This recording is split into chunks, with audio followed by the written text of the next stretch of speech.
ChatGPT just cost me $20,000 and I have the transcripts to prove it. In this video, I'm going to talk you through some of the more nuanced day counting rules when it comes to taking the foreign earned income exclusion and how ChatGPT can steer you down the wrong path if you don't know what to look for. In this channel, we talk a lot about the foreign earned income exclusion and how it can save you up to $20,000 or so on $130,000 worth of an exclusion. And one part of that foreign earned income exclusion qualification is getting your days in the US, that counting of your days, getting that correct. So we talk about the physical presence test and the bona fide residence test. You have to qualify for one of these in order to claim the foreign earned income exclusion in a given year. Physical presence test, that's the one where you only get 35 days in the US. So that rule is very specific to what is a US day. Well, it doesn't matter if you're working that day or what you're doing in the US. If you spend any amount of time in the US for that day, that's a US day that counts against your 35 days. The specific rule is you have to spend 330 days outside the US over a 365-day period. So that doesn't mean a calendar year necessarily. You can get part of one year and part of the next, but you get 35 days over a 365-day period. So the other test is more lenient on your days in the US, the bona fide residence test. If you're liking this video, you should really check out my newsletter where I put out different tips and tricks, latest law changes that can really help you save money and save complexity if you're living or investing abroad. Just think how much you could save with the right tax advice.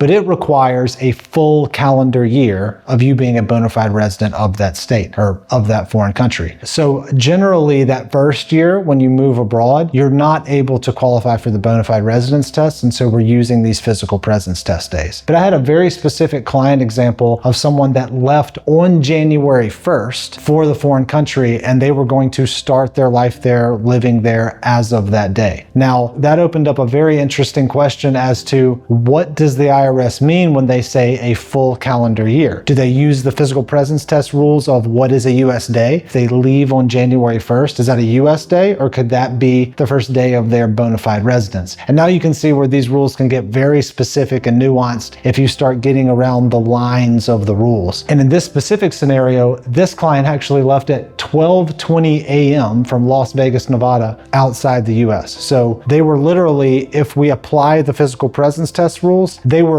21 minutes late from qualifying for the bona fide residence test as opposed to the physical presence test. So just to put this into perspective, in that first year, we're going to spend more than 35 days during the calendar year in the US. So we know they're not going to qualify for the physical presence test in this year. So their only option is to qualify for the bona fide residence test. And in that case, we need to qualify as of January 1 to December 31. So that 20 minutes is critical, and that's a $20,000 difference potentially with them leaving January 31st, 21 minutes before, or January 1st. Let's see what ChatGPT had to say about this specific fact pattern. So I typed this specific fact pattern into ChatGPT and it was very clear. And ChatGPT has a way of instilling confidence in its answer and in you as you read it, because they put it so technically and so emphatically as the correct answer. And the important part here is the second bullet at the bottom where it says, if he had departed December 31st instead of 12:20 a.m. January 1, he could potentially have had a clean argument for BFR, that's the bona fide residence test, in that calendar year. So ChatGPT is basically saying, if you read all the way through it, that you apply the physical presence test rules for what is a US day or not. And unfortunately, they were 20 minutes late, and that's going to cost $20,000. So what is the real answer? I know, because I've been working with this for a long time, the day count when it comes to the bona fide residence test is different. What they're qualifying at that point is, were you a bona fide resident as of January 1? It doesn't matter that you left on January 1st. What matters is that you became a bona fide resident of the foreign country on January 1st. So all we care about at that point is, did you get there? Have you already signed your long-term lease, bought a house there? You've started your full period period of bona fide residence at that date. We don't care about flight times and that sort of thing for bona fide residence. And so I asked GPT, I don't think this is right. Can you confirm that you got this correct and double check the rules on BFR? So its reply agrees with me at the end of the day. It says, you're right to question it. The conclusion is not the right rule for the bona fide residence test. And then it goes on to explain better than I can why I'm right about the bona fide residence test having a different rule. And this is just to emphasize the fact that these tools out there are not something you can actually take to the bank, put on your tax return and feel 100% confident in it, because it requires you to have a critical eye and really know the rule yourself to make sure you're double checking it to be correct, because it can agree with you in a very convincing way to where for sure you need to do it this way versus the other. But all it took was me to question it one time. Can you confirm that's right? I'm not so sure. And it completely changes its mind and tells me all the reasons why that answer was not correct, even more convincingly than it did before. So again, this is just an example of walking it through ChatGPT, how in this scenario, it would have cost $20,000, or maybe we would have had this client change their flights and do all this crazy stuff to move it to December 31st, when none of that was necessary. The bona fide residence test doesn't apply those same day count rules as the physical presence test does. And don't get me wrong, I use ChatGPT every day in my business or some version of that to look up rules, to bounce things off of it, to better understand how certain rules work. But it's important that you have a critical eye and that you understand you're coming at it from a perspective of understanding the rules yourself so that you can apply it. Because what ChatGPT and the other tools don't do is apply the ideas. It's a great tool for coming up with ideas and tax planning concepts, but it's not so good at telling you how it applies to your specific situation and, of course, implementing that idea into your tax return. If you want to be able to bounce these ideas off of someone that actually has experience implementing them, that's what our tax confidence package does. We can help you make sure we're applying the right tax planning idea to the correct situation and implementing it on your tax return so that you're saving taxes and doing things correctly.